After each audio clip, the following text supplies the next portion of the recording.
Yo yo yo, may adlang sad. Today is May 11. Na event sa Riverside nga motor show, so tayo na magadto. Pero pag abot mo dito is good kayo ang area. Timing pod na ipadula ito sa Saloy, dagan ang pod dito sa Saloy. Usually motor course yun among ginadisplayan kay dagag viewers, tapos adlaw, tapos dagag palit kay igang ba igang, tapos init. Tapos mo ang area nila ito. So dapil lang sa dalan ng butok sa kalimot po sa area pasulod dito eh.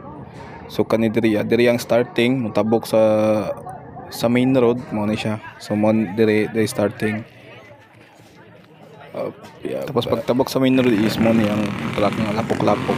Indot pod kay isog overtake pareha.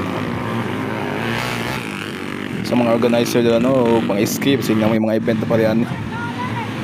PM lang sa mga sa mong page. Kita-kita lang tayo yung mga part.